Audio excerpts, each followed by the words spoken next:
Picture this. You're at a barbecue, and someone brings up boxing. And within 30 seconds, your uncle is screaming about how Mike Tyson would have destroyed Muhammad Ali in under 2 rounds. Then your dad jumps in, talking about how Ali would have danced circles around Tyson until he gassed out. Neither one of them has ever thrown a punch in their life. But here we are. I'm Sam the Goat, and this is Goats Explaining Goats, where we break down the biggest GOAT debates in sports with actual context, actual nuance, and zero drunk uncle energy.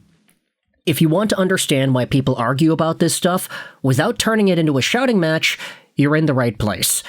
Hit that like button, subscribe, and let's settle into the most hypothetical, most intense, most impossible to answer debate in boxing history.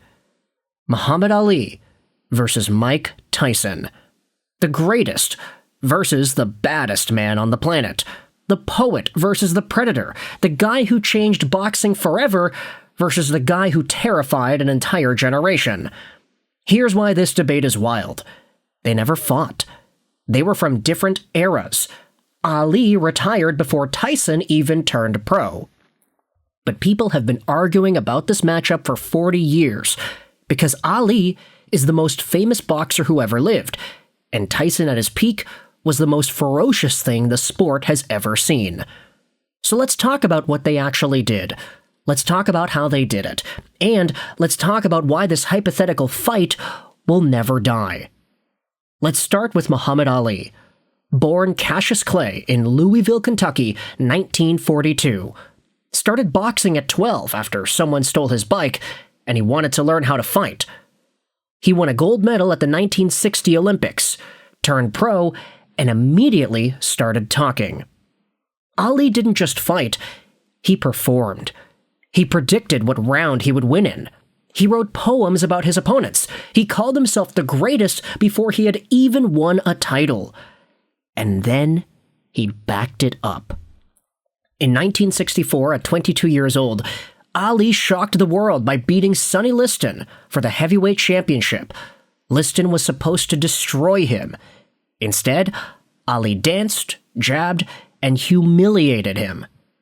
After the fight, Ali announced he was joining the Nation of Islam and changing his name to Muhammad Ali. And that's when things got complicated. In 1967, Ali refused to be drafted into the Vietnam War. He got stripped of his title, got banned from boxing for 3.5 years. 3.5 years, in his prime, 25 to 28 years old, the best years of a boxer's career, gone. When he came back in 1970, people thought he was done. He wasn't. In 1974, he fought George Foreman in Zaire. The Rumble in the Jungle. Foreman was undefeated, unstoppable, hitting like a truck. Everyone thought Ali was going to get killed. Ali invented the rope-a-dope. He let Foreman punch himself out for 7 rounds, then knocked him out in the 8th.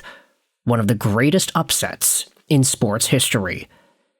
Then, in 1975, he fought Joe Frazier in the Thrilla in Manila. 14 rounds of absolute war. Both men nearly died in that ring. Ali won, but barely. He retired, came back, retired again, came back again, lost to Larry Holmes in 1980 when he was way past his prime and shouldn't have been fighting anymore. Ali finished 56-5, 3-time heavyweight champion. He beat every legendary heavyweight of his era. Liston, Foreman, Frazier, Norton. But it's not just the record, it's everything else. Ali was fast. Faster than any heavyweight before him. He moved like a middleweight, danced around punches, made you miss, then he countered. He had a jab like a piston. He could take a punch better than almost anyone. And he had an iron will that refused to quit. But here's the other part of Ali's legacy. He transcended boxing. He stood up to the government. He fought for civil rights. He became the most recognizable athlete on the planet. He's not just a boxer. He's an icon. And that matters when people talk about greatness. Now, Let's talk about Mike Tyson. Born in Brooklyn, 1966. Rough childhood. In and out of juvenile detention. Got discovered by legendary trainer Cus D'Amato, who saw something in this angry kid and turned him into a weapon. Tyson turned pro in 1985, at 19 years old, and he immediately started destroying people. Tyson didn't box, he hunted. He'd come out of the corner like a missile, head moving side to side, closing the distance, getting inside, and then unleashing uppercuts and hooks that turned people's legs to jelly. In his first year, he went 15-0 with 15 knockouts. In 1986, he beat Trevor Berbick to become the youngest heavyweight champion in history at 20 years old. Then he unified all the belts, beat James Smith, beat Pinklin Thomas, beat Tony Tucker. By 1988, Tyson was 35-0 with 31 knockouts, the undisputed heavyweight champion, the most feared man in boxing. People were scared of him before the bell even rang. He knocked out Michael Spinks in 91 seconds. Spinks was undefeated, a former light heavyweight champion moving up. It didn't matter. Tyson walked through him like he wasn't there. At his peak, Tyson was unstoppable, quick, powerful, and relentless. He threw combinations faster than anyone that big should be able to. He had one-punch knockout power in both hands. He slipped punches with incredible head movement. And he had that aura, that presence, that thing that made grown men rethink their career choices. But then, 1990 happened. Tyson fought Buster Douglas in Tokyo. Douglas was a 42-1 underdog. Nobody gave him a chance. Then Douglas knocked Tyson out in the 10th round. The biggest upset in boxing history. And that's when things started falling apart. Tyson went to prison in 1992 for 3 years, came back in 1995, won some fights, then lost to Evander Holyfield in 1996. Bit Holyfield's ear off in the rematch in 1997. The rest of his career was a mess. Flashes of brilliance mixed with losses, distractions, personal problems. Tyson finished 50-6 with 44 knockouts. But here's the thing. His prime was short. Really short. From 1985 to 1990, he was untouchable. 5 years of dominance. After that, he was still dangerous, but never the same.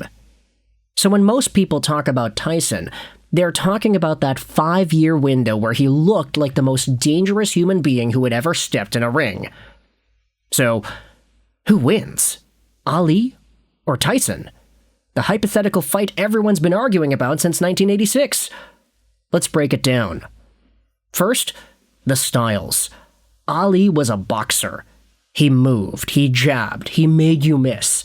He wore you down over 15 rounds. Tyson was a pressure fighter. He came forward. He cut off the ring. He threw bombs until you went down. Ali fought tall, used his reach, and stayed on the outside. Tyson fought short, got inside, worked the body and the head. Stylistically, this is a fascinating matchup. Can Ali keep Tyson at the end of his jab for 15 rounds?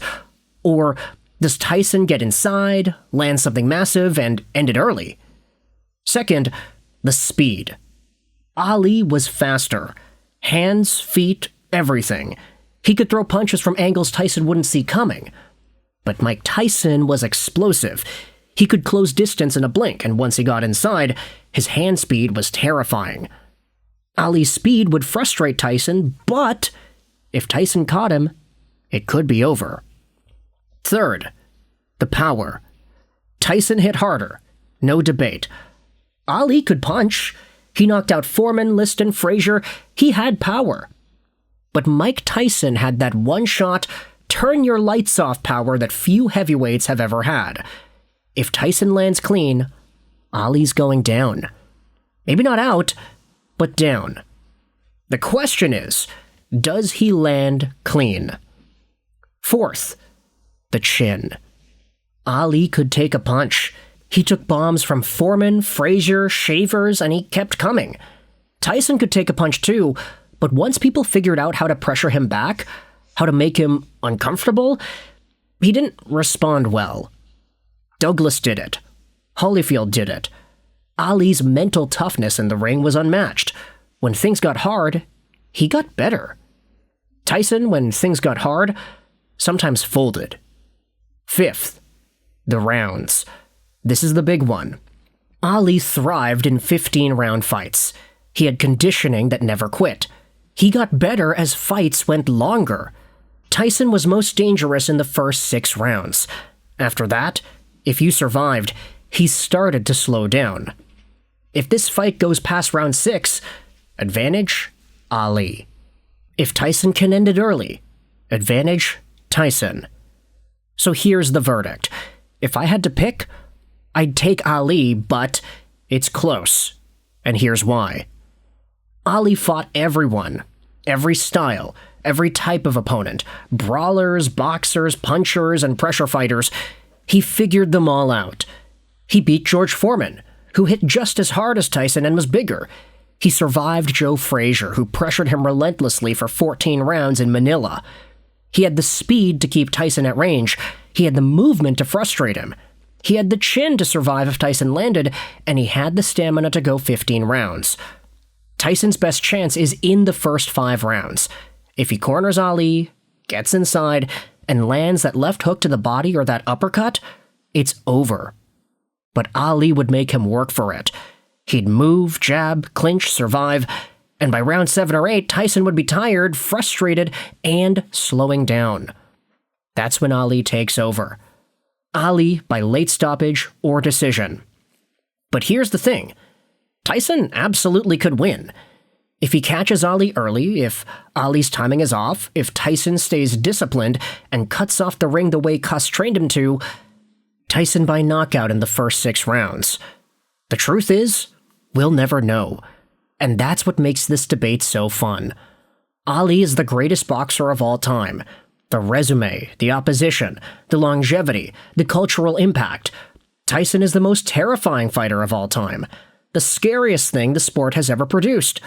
Both are legends and both changed boxing forever. And we're lucky we got to witness them, even if they never shared a ring. So what do you think? Does Ali's speed and experience win out over 15 rounds? Or does Tyson's power and aggression end it early?